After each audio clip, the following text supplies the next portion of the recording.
জামায়াতের আমির ডাক্তার শফিকুর রহমান আজকে বলেছেন, তিনি আশঙ্কা করা হচ্ছে আগামী নির্বাচনে কেউ গাছে কাঁঠাল রেখে গোপে তেল দিচ্ছেন, মাসল আর ব্যাক মানির মাধ্যমে অন্যের ভোট হাইজ্যাক করবেন।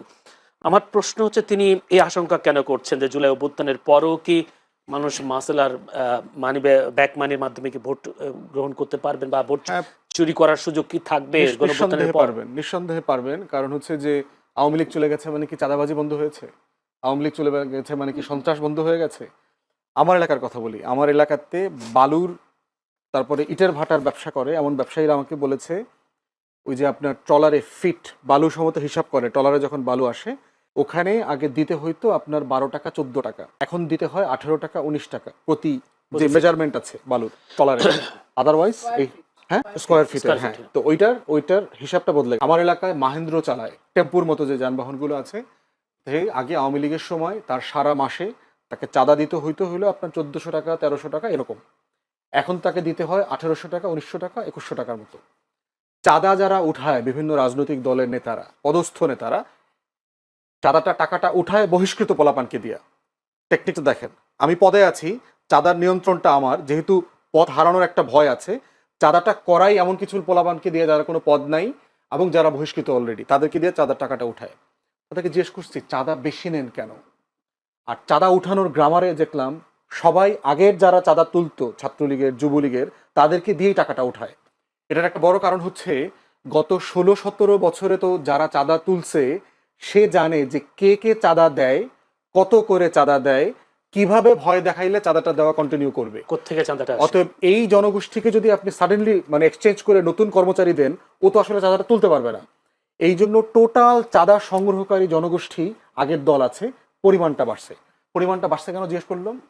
দ্বিতীয় প্রধান কারণ বলছে যে আমাকে তো খরচপাতি চালাইতে হয়, আগে যারা ছাত্রলীগে চাঁদা তুলতো ওদেরকে তো টাকা দিতে হচ্ছে, এখন আমারও তো পোলাপান আছে, আমার পোলাপান পালার জন্য টাকা লাগে, আমার কিছু লাগে। আর যার কাছ থেকে চাঁদাবাজির এই ব্যবসাটা সে টেক ওভার করছে, সে এখন কলকাতায় আছে, সে এখন মালয়েশিয়াতে আছে, তার আবার খরচ পাঠাইতে হয়। এই কারণে এখন এই যে 14 টাকাটা 19 টাকায় চলে গেছে, তারপরে 1300-1400 টাকাটা 1800-1900 টাকায় চলে গেছে। 500 টাকা। অতএব এই গণ অভ্যুত্থানে চাঁদাবাজি তো বন্ধ হয়নি, সন্ত্রাস বন্ধ হয়নি। আমার সামনে আমি বিএনপির 2 গ্রুপের রামদা মিছিল দেখেছি, ভয়ঙ্করভাবে দেখেছি। এক গ্রুপ আরেক গ্রুপকে আওয়ামী লীগের থেকেও বেশি ঘৃণা করে, মানে একই রাজনৈতিক দল করে, এবং এটা তো শুধু এক অঞ্চলে না, এটা মনিয়াপা রাজনীতি করেন বিভিন্ন অঞ্চলে এটা হচ্ছে।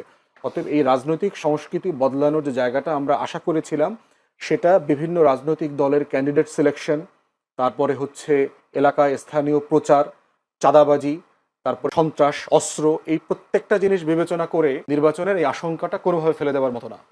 তো বলছেন যে প্রধান নির্বাচন কমিশনার বলছেন যে মসৃণ নয়, তারপরও তিনি এগিয়ে যাচ্ছেন। দেখা যাক সেই মসৃণ না হওয়া পথ থেকে তিনি কতটা এগিয়ে নিয়ে যেতে পারেন। আমি একটু নীলোফার চৌধুরী মনির কাছে যেতে চাই। নীলোফার চৌধুরী মনি, আমি জয়ের একটা শেখ হাসিনা পুত্র সজীব ওয়াজেদ জয়ের একটা বক্তব্য আপনাকে কোট করতে চাই। তার দল আওয়ামী লীগের উপর থেকে নিষেধাজ্ঞা প্রত্যাহার করা না হলে সমর্থকরা ফেব্রুয়ারির জাতীয় নির্বাচন প্রতিহত করবে, এবং তিনি হুঁশিয়ারি দিয়ে বলেন প্রতিবাদ সহিংস রূপ নিতে পারে। রয়টার্সকে দেয়া এক মন্তব্য, তিনি এই মন্তব্য করেন, দেয়া মন্তব্যে তিনি বক্তব্যটা দেন।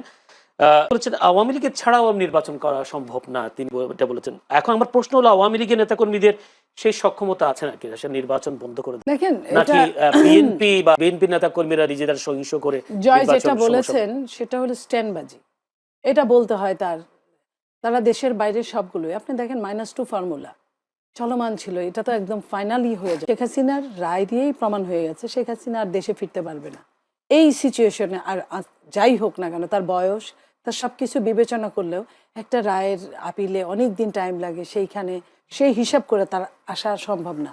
সেইখানে স্ট্যান্ডবাজি, সেইখানে আপনার যারা 5-7 জন করে হঠাৎ মিছিল করে, জঙ্গি মিছিল করে, তারা কিভাবে আপনার নির্বাচনে না দিলে, হতে পারে অন্ধকারে 2-1টা পটকা ফুটতে পারে, কিন্তু নির্বাচন বন্ধ করে দেওয়ার মতো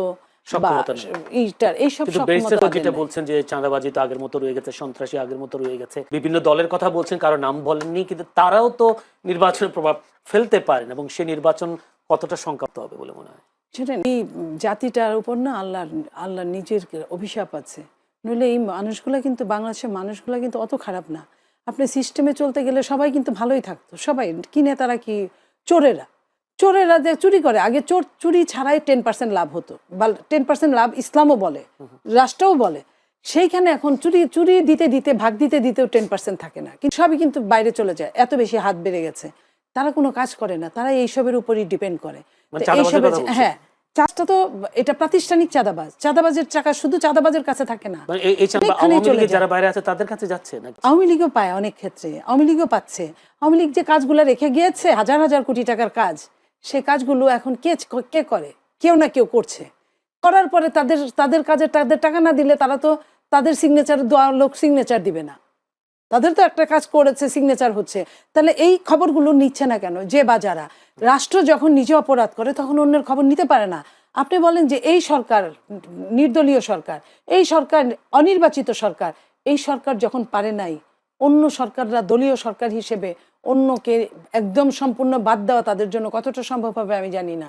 এই সরকারের সময় কি এই খবরগুলো নিয়েছে যে 64টা জেলায় আওয়ামী লীগ যে কাজগুলো মাঝপথে রেখে গেছিল সেই কাজগুলো কি চলছে, কিভাবে চলছে, চড়া কাজগুলো করছে, তাহলেই তো বের হয়ে যায়। তো আমার চাঁদাবাজকে আঙ্গুল দিয়ে বলতে হয় না যে তুই চাঁদাবাজ, তাহলে আপনার সরকারি ভাবেই এটা চলে আসে। তাহলে এই জায়গাগুলো কেন করছে না তারা? প্রত্যেকের লাভটাই হিসাব করছে। বর্তমানে পিছনে কি পাবো সেটা নিয়ে মাথা ব্যথা নাই, বর্তমানে কি পাবো। আপনি কি মনে করেছেন বাংলাদেশ থেকে টাকা পাচার বন্ধ হয়েছে? হয় নাই। আমাদের মতো যারা আছে, যারা এই যে আপনাদের ওইখানে কথা বলে, আমাদের কথা বলা হয় যে আমরা 2000 টাকার টকশো করি, যেহেতু আমরা করি না এগুলো, আমরা ঘৃণা করি। এটাকে ঘৃণা হিসেবে দেখা হয় না, এটাকে দেখা হয় পুলিশ হিসেবে। এক ধরনের পুলিশ। আমরা কিছু বললে যে ওটা যতটা কার্যকরী না হবে, একটা চাঁদাবাজ একদম তৃণমূল পর্যায়ের চাঁদাবাজ, তার চাঁদা তোলার জন্য কিন্তু 10টা ছেলে লাগে, হুন্ডা গুন্ডা লাগে। তার কাছে কিন্তু হুন্ডা গুন্ডা আছে। একজন বড় নেতা, স্বচ্ছ বড় নেতার কাছে কিন্তু হুন্ডা গুন্ডা নাই। তাহলে কি আপনার গুন্ডা নাই বলে কি আপনাকে দেওয়া হয়নি? একটা কথাই আসছেন, অবশ্যই এগুলো তো অবশ্যই বিবেচ্য বিষয়, এটা তো বলার অপেক্ষা রাখে না। আপনি যতবারই বলবেন উত্তর তো একটাই হবে, আমাকে দেওয়া হয় নাই। দেওয়া হয় নাই এগুলো কেন? এগুলো আপনি সুন্দর করে বিছিয়ে, যে কোনো মানুষ, যে কোনো সচেতন মানুষ, আমি আবারও বলছি, এটা আমার ব্যর্থতা না, এটা এই জাতির ব্যর্থতা, এই রাষ্ট্রের ব্যর্থতা, এই দলগুলোর ব্যর্থতা।